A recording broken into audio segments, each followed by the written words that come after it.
Hello दोस्तों, कैसे हो आप सभी। स्वागत है आपका आपके अपने YouTube channel Pawan Singh lectures में।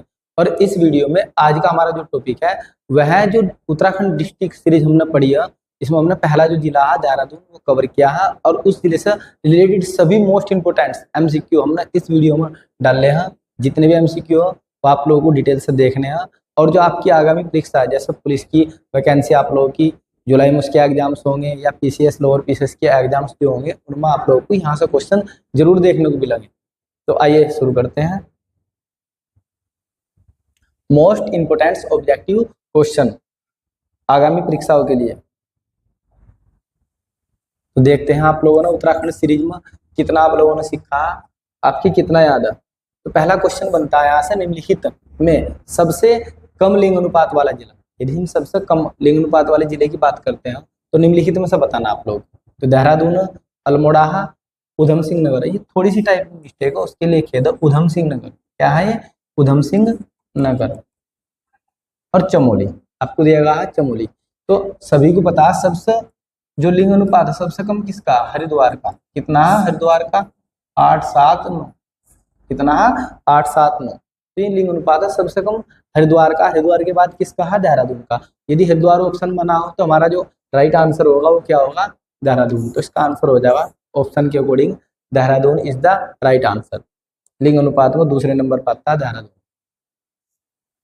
देहरादून जिले की कौन सी विधानसभा सीट, कौन सी विधानसभा सीट एससी के लिए आरक्षित है, अनुसूचित जाति के लिए आरक्षित है? तो आपका आंसर हो जाएगा चकराता, ऋषिकेश, राजपुर या रायपुर। तो कौन सी सीट है इसमें? 10 विधानसभा सीट हमने पढ़ा और 10 विधानसभा में था जो एससी के लिए आरक्षित है वहां राजपुर। कौन सी है? राजपुर। और जो एसटी के लिए आरक्षित है वह चकराता। चकराता कौन सी है? चकराता देहरादून। तो ध्यान रखना राजपुर किसके लिए है? एससी के लिए। तो एससी की बात हो रही तो आंसर हो जाएगा राजपुर। तो जल्दबाजी में रायपुर नहीं करना आप लोगों को, राजपुर। तो C is the right answer. Next देखते हैं, देहरादून का प्राचीन नाम नहीं है जो देहरादून है उसका प्राचीन नाम कौन सा नहीं है? यदि आप लोगों ने पढ़ा हो हमारी देहरादून की जो डिस्ट्रिक्ट सीरीज है उसमें हमने पढ़ा था पृथ्वीपुर, ये तो देहरादून का नाम है। दोरोन नगर, ये भी देहरादून का नाम है। देहरादून, देहरादून भी बोलेगा जब 1676 ईस्वी में जो गुरु राम राय होते हैं वे देहरादून में आते हैं और देहरादून में अपना डेरा डाल लेते हैं। तो डेरा डालने के कारण उस समय से देहरादून बोले जाता और बाद में जाकर इसी का नाम देहरादून पड़ जाता। तो यहाँ तक तो सही है। फिर आता पृथ्वीनगर। तो पृथ्वीनगर नहीं है, देहरादून का प्राचीन नाम पृथ्वीनगर नहीं है। तो ये हो जाएगा D is the right answer. Next है सर्वाधिक महिला साक्षरता वाला जिला। यदि महिला साक्षरता की बात करते हैं तो महिला साक्षरता में प्रथम स्थान पर कौन है? महिला साक्षरता में प्रथम स्थान पर देहरादून। कौन है? देहरादून। और यदि पूछे जाए पुरुष साक्षरता में प्रथम स्थान पर, इसमें पुरुष में, तो पुरुष में याद रखना रुद्रप्रयाग। पुरुष साक्षरता में कौन है? रुद्रप्रयाग प्रथम स्थान पर पुरुष साक्षरता में। तो यहाँ कौन सा हो जाएगा आप लोगों का? देहरादून, क्योंकि महिला साक्षरता की बात हो रही। तो D is the right answer. Next question देखते हैं हम।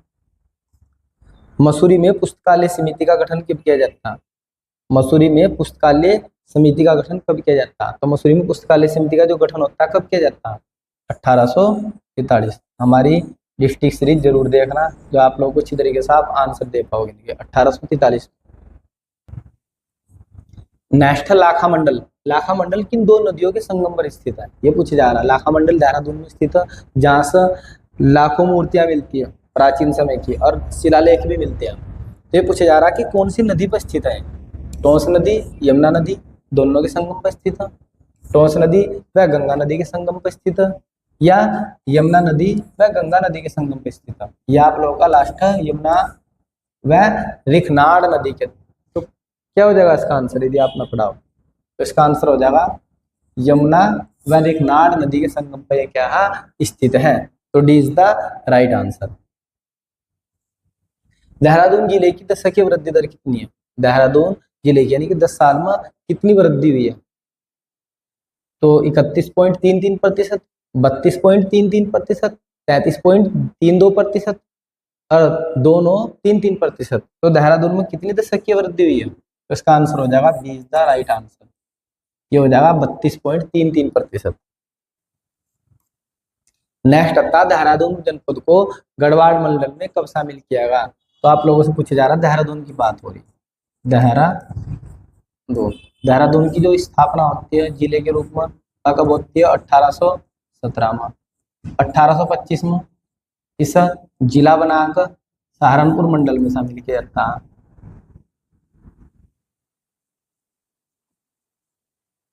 और सहारनपुर मंडल में सबसे पहला कहाँ शामिल किया जाएगा सर? सहारनपुर मंडल में 1825 में। फिर 1829 में इसे मेरठ मंडल में, मेरठ मंडल में। तो आप लोगों से पूछा जाएगा मेरठ मंडल में कब शामिल किया गया? 1829 में। फिर 1975 में, 1975 में से गढ़वाल मंडल में, अंत में से गढ़वाल मंडल में शामिल किया जाता है, क्योंकि अभी वर्तमान में कहाँ है? गढ़वाल मंडल में। तो इसका आंसर हो जाएगा D is the right answer. सारे फैक्ट आपको याद रखने हैं। देहरादून को नगर निगम कब बनाएगा? देहरादून को नगर निगम कब बनाएगा? 1990 में बनाएगा, 1972 में बनाएगा, 1998 में बनाएगा, 1970 में बनाएगा। तो याद रखना ये इसका हो जाएगा सी द राइट आंसर। 1998 में देहरादून को नगर निगम बनाएगा। हनोल में महासू देवता का मंदिर, जो हनोल है उसमें महासू देवता का मंदिर जो जौनसारियों का पवित्र तीर्थ स्थल होता है, ये किस शैली में निर्मित है? ये पूछा जा रहा है किस शैली में। तो जौनसारी इसकी बहुत पूजा करते हैं, उनका सबसे बड़ा देवता है महासू देवता। तो इसका मंदिर किस शैली में बनाया है आप लोगों से पूछा जा रहा है। मैंने आपको बताया था बहुत अच्छी तरीके से, मुगल शैली में, नागर शैली में, हुण शैली में या द्रविड़ शैली में। तो इसका आंसर हो जाएगा हुण शैली में। है तो हनोल याद रखना और है तो हुण शैली याद रखना। तो हुण शैली में बना हुआ मंदिर है। गन हिल पॉइंट कहाँ स्थित है? तो गन हिल पॉइंट कहाँ से स्थित है? मसूरी में। ये मसूरी की दूसरी सबसे ऊंची चोटी है। मसूरी की दूसरी सबसे ऊंची जो चोटी है वह गन हिल पॉइंट है। पहली जो ऊंची चोटी है उसका नाम है लाल टिब्बा, इसे डिपो हिल कहते हैं। क्या कहते हैं? डिपो हिल। तो ये हो जाएगा आप लोग का मसूरी, मसूरी की दूसरी सबसे ऊंची चोटी गन हिल पॉइंट। बहुत घूमने जाते हैं लोग, बहुत प्यारा सीन है यहाँ का। फिर आता है FRI। FRI को डीम्ड यूनिवर्सिटी का दर्जा कब मिलता? तो मैंने आपको बताया था कब मिलता है? 1991 में मिलता है। कब मिलता है? 1991 में। 1991 में क्या अपनाई? LPG। भारत ने LPG की नीति भी अपनाई है 1991 में। पूर्व चलो की नीति, इसकी नीति पूर्व चलो की नीति। हनोल किस नदी के तट पर स्थित है? जो हनोल मंदिर है ये किस नदी के तट पर बना हुआ? यमुना नदी के, टोंस नदी के, अलगाड़ नदी के या सोम नदी के? तो आपका आंसर हो जाएगा यहाँ पे टोंस नदी। क्या हो जाएगा? टोंस नदी is the right answer. Next, Kisau बांध परियोजना किस नदी पर बनी है? तो किसाऊ बांध परियोजना मैंने आपको पढ़ा किस नदी पर बनी है? टोंस नदी पर। तो A is the right answer. Oil and natural gas corporation ONGC की स्थापना देहरादून में कब की गई? तो ONG की स्थापना, तो इसका आंसर हो जाएगा 1956। नेक्स्ट क्वेश्चन है, देहरादून के धूमवाला में, जो देहरादून का धूमवाला जो गुरुराम राय धूमवाले में आते हैं, बस जाते हैं, तो वे झंडा दरबार की स्थापना करते हैं। किसकी स्थापना करते हैं? झंडा दरबार की स्थापना करते हैं। कब करते हैं? 1699। 1699 में वे देहरादून के धूमवाला में झंडा दरबार की स्थापना करते हैं। ये पूछा जा रहा है कि वे किस शैली में बना हुआ? झंडा दरबार किस शैली में बना हुआ? हुण शैली में, मुगल शैली में, गोरखा शैली में या द्रविड़ शैली में? तो किस शैली में बना झंडा दरबार? तो जो झंडा दरबार है वो किस शैली में बना? मुगल शैली में। उस समय मुगलों का ही प्रभाव ज्यादा देखने को मिलता है, इस समय मुगल शैली हो जाएगा आंसर। क्या हो जाएगा? मुगल शैली। तो B is the right answer. Next, Wadia institute of हिमालयी जियोलॉजी की स्थापना कहाँ होती है? तो कहाँ की गई इसकी स्थापना? देहरादून में की जाती है, दिल्ली में की जाती है, मुंबई में की जाती है या मसूरी में की जाती है? तो आंसर क्या हो जाएगा? मैंने आपको बताया था वाडिया इंस्टीट्यूट ऑफ हिमालयी जियोलॉजी की जो स्थापना वह कहाँ होती है? दिल्ली में होती है। कहाँ होती है? दिल्ली में। तो B is the right answer. Next, किस गढ़वाल नरेश ने गुरु राम राय को 3 गांव दान में दे दिए थे? 3 गांव दान में दिए थे, तो किसने दिए थे? महीपति शाह या भवानी शाह, ये थोड़ा सा टाइपिंग मिस्टेक है, भवानी शाह या फतेहपति शाह, या इनमें से कोई नहीं। तो 3 गांव किसने दान में दिए थे गुरु राम राय को? उस समय किसका शासनकाल था? फतेहपति शाह का। किसने दिए हैं? फतेहपति शाह ने गुरु राम राय को 3 गांव दान में दिए। निम्नलिखित में से कौन सा जलप्रपात देहरादून जिले में नहीं है? ये कह रहा है देहरादून जिले में ही नहीं है। देखते हैं, टाइगर फॉल, किमोना फॉल, हरडी वाटरफॉल या बिरथी वाटरफॉल। उसका आंसर क्या हो जाएगा? देहरादून में कौन सा नहीं है? टाइगर फॉल भी स्थित है, किमोनी फॉल भी स्थित है, हरडी वाटरफॉल भी स्थित है मसूरी के अंदर। तो बिरथी, तो ये नहीं है, बिरथी वाटरफॉल देहरादून जिले में स्थित नहीं है। तो D is the right answer. Dehradun के कालसी में कौन सी नदी यमुना से संगम करती है? Very very most important. मैंने आपको बताया था देहरादून के कालसी में 2 नदी संगम करती है। देहरादून के कालसी में यमुना नदी से 2 नदियां संगम करती है। एक है हमारी टोंस नदी। कौन सी नदी? टोंस नदी संगम करती है। और दूसरी नदी कौन सी? हमारी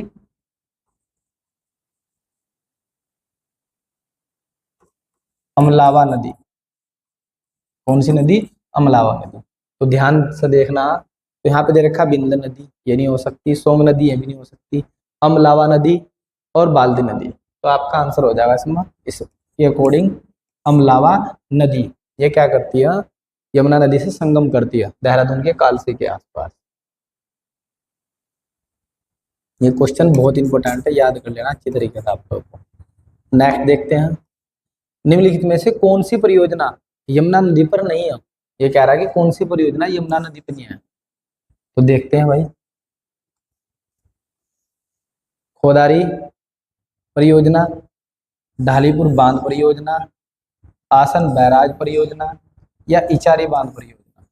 इचारी बांध परियोजना। तो इसका आंसर हो जाएगा डी। क्या हो जाएगा? डी। ये टोंस नदी पर स्थित है। कहाँ स्थित है? टोंस नदी पर बनी हुई है। इचारी बांध परियोजना टोंस नदी पर स्थित है। नेक्स्ट क्वेश्चन है, डाक पत्थर बैराज। डाक पत्थर बैराज से यमुना नदी से कौन सी नहर निकलती है? तो डाक पत्थर बैराज से यमुना नदी से कौन सी नहर निकलती है? इंदिरा गांधी नहर निकलती है, शक्ति नहर निकलती है, शारदा नहर निकलती है, राजपुर नहर निकलती है। तो कौन सी निकलती है? शक्ति नहर। कौन सी नहर निकलती है? शक्ति नहर। Very very most important. Next question है, सोंग नदी। सोंग नदी किस स्थान पर गंगा नदी में मिल जाती है? किस स्थान पर गंगा नदी में मिल जाती है? सोंग की बात हो रही भाई, सोंग गा रहे हैं आप। क्या गा रहे हैं? सोंग। जब आप सोंग गाओगे, क्या गाओगे भाई? सॉन्ग गाओगे तो आप लोग किसी से राय लोगे। क्या लोगे? राय, कि मेरा सॉन्ग अच्छा है बुरा। तो ध्यान रखना, सॉन्ग नदी गंगा नदी में रायपुर में मिलती है। कहाँ मिलती है? रायपुर। आप राय लोगे सॉन्ग अच्छा या कैसा, तो रायपुर में मिलेगी। आप लोग इस प्रकार से याद कर लेना। नेक्स्ट देखते हैं, कह भी दे दिल में तेरे जो है छिपा खाई से। नेक्स्ट क्वेश्चन आता, ढकरानी बांध परियोजना किस नदी पर स्थित है? तो ढकरानी बांध परियोजना किस नदी पर स्थित है? शक्ति नहर पर, शारदा नहर पर, राजपुर नहर पर या रामगंगा नहर पर? तो किस पर? शक्ति नहर पर। इस नहर किस पर है? शक्ति नहर पर। ढकरानी बांध परियोजना शक्ति नहर पर स्थित है 1965 में ये बनती है और इसकी उत्पादन क्षमता है 33.7 मेगावाट। सरोजनी नायडू ने घंटा घर का शिलान्यास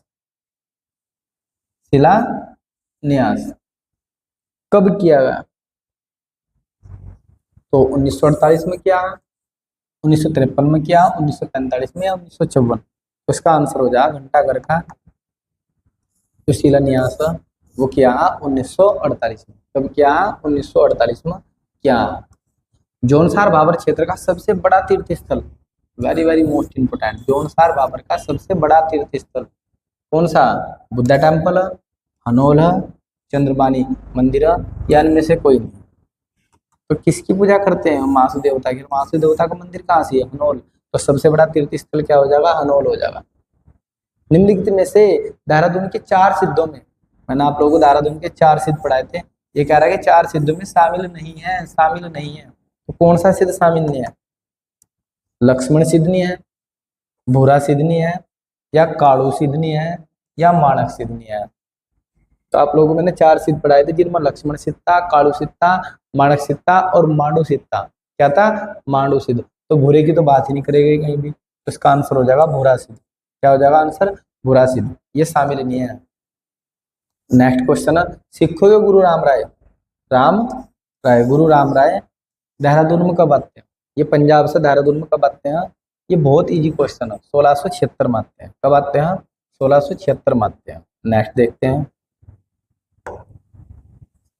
भारतीय सर्वेक्षण विभाग देहरादून कब स्थानांतरित कर दिया गया? सर्वेक्षण विभाग कब देहरादून में भेज दिया? स्थानांतरित, ट्रांसफर कब किया जाता?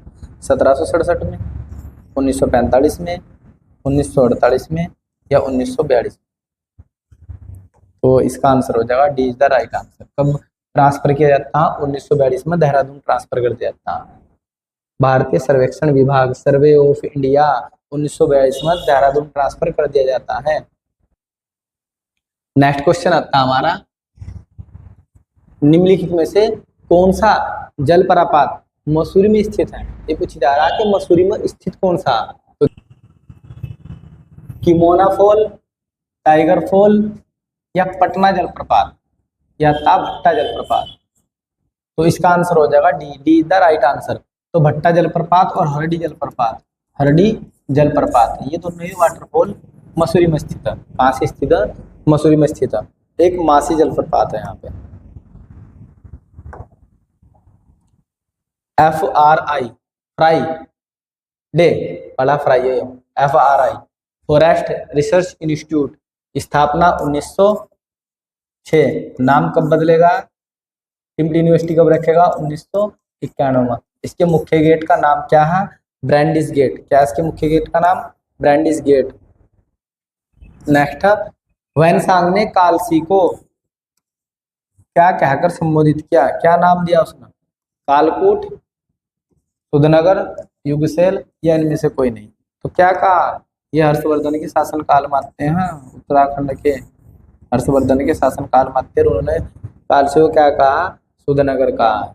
IMA इंडियन मिलिट्री एकेडमी का मुख्य बिल्डिंग, जो मुख्य बिल्डिंग है उसका नाम किसके नाम पर रखेगा? मुख्य बिल्डिंग का नाम फिलिप चैटवुड के नाम पर, LP कॉलिंस के नाम पर, कैप्टन यंग के नाम पर। यदि हम कैप्टन यंग की बात करते हैं, इसने मसूरी की खोज की थी भाई। और जो LP है ये IMA के प्रथम कमांडेंट बने थे। और जो बिल्डिंग है इसकी, उसका नाम है फिलिप चैटवुड के नाम। तो इसका हो जाएगा A is the right answer. Mussoorie की खोज, देखो अभी मैंने आपको बताया मसूरी की खोज किस व्यक्ति ने की? तो जॉर्ज एवरेस्ट ना, ये तो घूमने के लिए आता, इसने नहीं करी थी। आयरिस, ये रहा है आप थोड़ा सा टाइपिंग मिस्टेक है। आयरिस, कैप्टन यंग ने, रेनी टेलर ने, इनमें से कोई नहीं। तो ये किसने की है? आयरिस ने। आयरिस कैप्टन यंग ने की है। किसने की है? आयरिस कैप्टन यंग ने मसूरी की खोज की है। यदि रेनी टेलर की बात करते हैं तो इन्होंने 1836 में मसूरी के अंदर प्रथम पहला क्राइस्ट चर्च की स्थापना की। तो यदि पूछे जा प्रथम क्राइस्ट चर्च की स्थापना किसने की है, तो रेनी टेलर ने कब की है? 1836 में। कहाँ की है? मसूरी में की है। नेक्स्ट देखते हैं,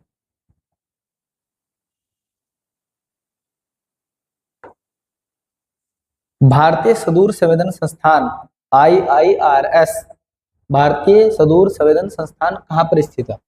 ऋषिकेश में है, हरिद्वार में है, देहरादून में है, या हल्द्वानी में? तो ये कहाँ आप लोगों का? देहरादून में। तो C is the right answer. Next देखते हैं, देहरादून में स्थित FRI की स्थापना कब हुई है? FRI की स्थापना 1864 में हुई है, 1884 में हुई है, 1902 में हुई है, या 1906 में हुई है? तो FRI की स्थापना कब हुई है? 1906 में। Very very most important. कब हुई है स्थापना? 1906 में। तो D is the right answer. Bharadwaj मेला कहाँ पर आयोजित किया जाता है? तो जो भरद्वाज मेला ये मसूरी के अंदर भरद्वाज मंदिर में आयोजित किया जाता। तो आपका आंसर हो जाएगा इसके अकॉर्डिंग चकराता नहीं होने का, त्योनी नहीं होने का, मसूरी या विकासनगर। तो कहाँ पे भरद्वाज मेला भरद्वाज मंदिर में लगता है, मसूरी में। कहाँ लगता है? मसूरी में। तो C is the right answer. भारतीय डाक विभाग द्वारा आईएमए के नाम पर डाक टिकट कब जारी किया गया? आईएमए के नाम पर डाक टिकट कब जारी किया जाता है?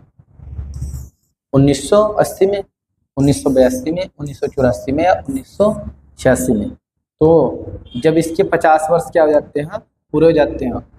1832 में स्थापना, 1932 में स्थापना होती है और 1932 में 50 जोड़ लो, कब बैठा? 1982। तो डाक टिकट कब जारी किया जाता है? 1982। तो B is the right answer. B is the right answer. Next question है, राजाजी राष्ट्रीय उद्यान को दूसरा टाइगर रिजर्व घोषित कब किया गया? तो राजाजी नेशनल पार्क में किसका संरक्षण किया जाता है? हाथियों का संरक्षण किया जाता है। और इसे दूसरा टाइगर रिजर्व कब घोषित किया गया? 2015 में। तो A is the right answer. Dehradun में स्थित गौतम कुंड, जो गौतम कुंड कौन से मंदिर के निकट है?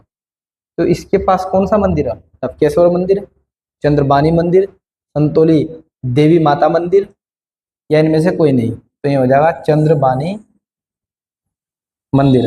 तो B is the right answer. तो गौतम कुंड के पास बिल्कुल स्थित है, या गौतम कुंड इसके पास स्थित। बात एक ही। नेक्स्ट क्वेश्चन है, देहरादून जनपद का जनसंख्या घनत्व। जनसंख्या घनत्व कितना है देहरादून जनपद का? 549, 541, 649 या 225? तो कितना है जनसंख्या घनत्व? तीसरे नंबर पता है जनसंख्या घनत्व। तो कितना है? 549। कितना है? 549। A is the right answer. Maurya सम्राट अशोककालीन शिलालेख कहाँ से प्राप्त हुए? मौर्य सम्राट अशोककालीन जो शिलालेख है वो कहाँ से प्राप्त होते हैं? राजपुर से प्राप्त होते हैं, मसूरी से होते हैं, कालसी से होते हैं या त्योनी से होते हैं? तो ये हो जाएगा कालसी। कहाँ से प्राप्त होते हैं? कालसी से प्राप्त होते हैं। और किससे प्राप्त होते हैं? Zone forest. कौन भाई? Zone forest. ये प्राप्त होते हैं जोन फॉरेस्ट 1860 में। कब मिलते हैं? 1860 में। और जो भाषा होती है, भाषा की यदि बात कर जाए तो प्राकृत भाषा पूछ ले जाएगा आप लोगों से। और जो लिपि है, यदि हम लिपि की बात करते हैं तो लिपि कौन सी है? ब्राह्मी लिपि। कौन सी लिपि? ब्राह्मी लिपि में प्राप्त होते हैं। तो इनकी जो खोज करते हैं अशोककालीन शिलालेखों की जोन फॉरेस्ट 1860 में करते हैं। जो ये होते हैं भाषा होती है प्राकृत और लिपि होती है ब्राह्मी। और कहाँ से प्राप्त होते हैं? कालसी से। और कालसी किस नदी के तट पर स्थित है? गंगा और यमुना, सॉरी टोंस और यमुना, टोंस और यमुना नदी के संगम पर। Mussoorie station library, Mussoorie station library की स्थापना कब की गई? 1842 में, 1841 में, 1844 में, 1843 में? तो मसूरी लाइब्रेरी होती है 1842 में। तो A is the right answer. George Everest peak कहाँ पर स्थित है? जॉर्ज एवरेस्ट पीक कब की जाती है स्थापना? 1965 में। मसूरी की एक चोटी का नाम है। तो ये मसूरी में स्थित है। कहाँ स्थित है? मसूरी में स्थित है। किसे योग की अंतर्राष्ट्रीय राजधानी के रूप में जाना जाता है? निम्नलिखित में से किसे योग की अंतर्राष्ट्रीय राजधानी के रूप में जाना जाता है? किसे जाना जाता है? देहरादून को, हरिद्वार को, ऋषिकेश को या कालसी को? तो किसे जाना जाता है? ऋषिकेश को। संतों की नगरी, योग की नगरी किसे बोला जाता है? ऋषिकेश को बोला जाता है। नेक्स्ट देखते हैं। नेक्स्ट क्वेश्चन है, निम्नलिखित में से कौन सा स्थान सिडीकुल, जहाँ कंपनियां नहीं है, सिडीकुल से संबंधित नहीं है? ये कह रहा है सिडीकुल से संबंधित नहीं है। तो सिडीकुल से कौन सा संबंधित नहीं है? सेलाकुई, सेलाकुई तो है देहरादून में। सेलाकुई इंडस्ट्रियल एरिया है, यहाँ तो इंडस्ट्रियल एरिया। सितारगंज ये भी है, सितारगंज में भी कंपनियां लगी हुई। टिहरी या हरिद्वार, हरिद्वार में भी कंपनियां लगी हुई, इंडस्ट्रियल एरिया है। तो यहाँ हो जाएगा टिहरी। टिहरी नहीं है, क्या नहीं है? टिहरी नहीं है। तो सेलाकुई भी है, सितारगंज भी है और हरिद्वार भी है। तो इसका आंसर हो जाएगा टिहरी। मौर्य सम्राट अशोक, मौर्य सम्राट अशोक का कालसी से शिलालेख किस लिपि में लिखा था? यानी कि जो कालसी से शिलालेख मिला था वो किस लिपि में था? ये पूछे जा रहा है आप लोगों से। ब्राह्मी लिपि में था, शंकु लिपि में था, खरोष्टी लिपि में था? यहाँ पे खरोष्टी, या इनमें से कोई नहीं? तो इसका जो आंसर है वो हो जाएगा ब्राह्मी लिपि। किस लिपि में थे? ब्राह्मी लिपि मत है। नेक्स्ट देखते हैं। नेक्स्ट क्वेश्चन आता है, देहरादून स्थित बुद्धा टेम्पल, जो देहरादून बुद्धा टेम्पल है उसकी स्थापना कब की गई? स्थापना पूछी जा रही है। तो यदि निर्माण कार्य की बात करें जाए कि निर्माण कार्य कब चलता है? निर्माण कार्य कब चलता है? 1965 में चलता है। कब चलता है निर्माण कार्य?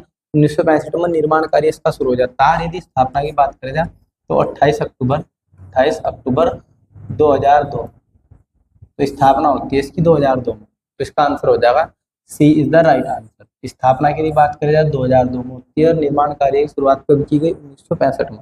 तो दोनों ही क्वेश्चन अपने आप में डिफरेंट है। सहस्त्रधारा जलप्रपात कौन सी नदी पर स्थित है? तो किस नदी पर स्थित है? सोंग नदी पर, बाल्दी नदी पर, बिंदल नदी पर या टोंस नदी पर?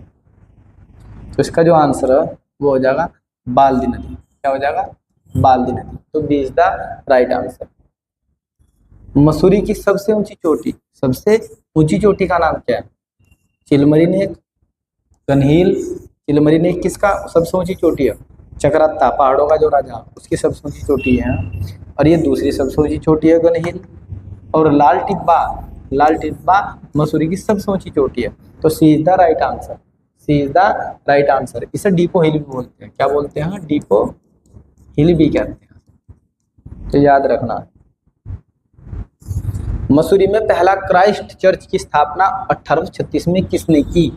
1836 में स्थापना होती है क्राइस्ट चर्च की मसूरी के अंदर। लेकिन किसने की? कैप्टन यंग ने, कर्नल ह्यूम ने, जॉर्ज एवरेस्ट ने या रेनी टेलर ने? तो किसने की है? ये की है रेनी टेलर ने। तो D is the right answer. D is the right answer. Renee Taylor ने स्थापना की थी।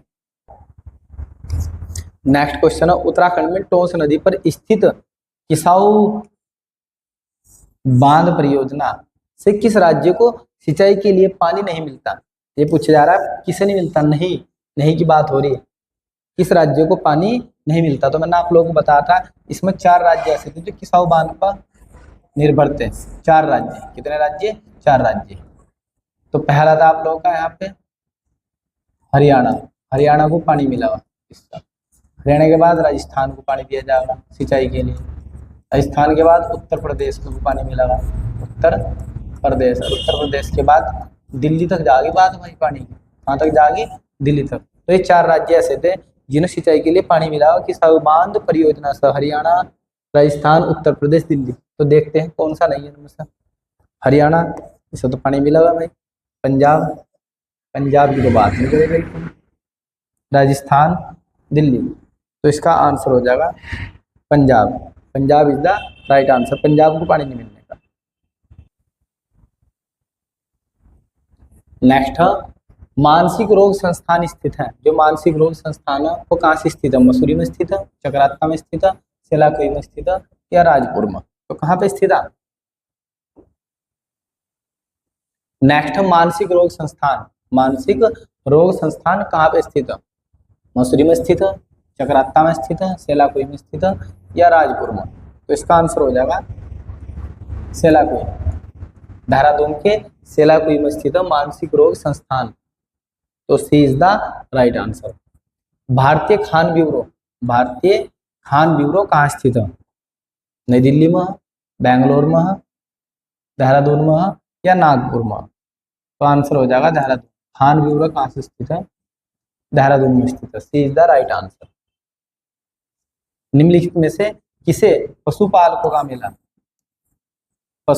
का मेला या भेड़ बकरियों चराने वालों का मेला कहा जाता है? बीसू मेला को, या नुनाई मेला, या जखोली मेला, या गनियार मेला? तो इसका आंसर हो जाएगा नुनाई मेला। क्या हो जाएगा? नुनाई मेला। तो B is the right answer. ये सब पशुपालकों का मेला बोला जाता है। रोबर्स केव, जो रोबर्स गुफा है इसे डाकुओं या चोरों की गुफा कहा जाता है, ये कहाँ पर स्थित है? कालसी में स्थित है, मसूरी में स्थित है, गुच्चू पानी में स्थित है या लच्छीवाला में स्थित है? तो ये कहाँ से स्थित है? देहरादून के गुच्चू पानी में स्थित है। देहरादून के गुच्चू पानी में क्या है? स्थित है। तो C is the right answer. Dehradun में सर्वाधिक वर्षा कहाँ होती है? तो देहरादून की बात करी जा रही है। देहरादून में सर्वाधिक वर्षा कहाँ होती है?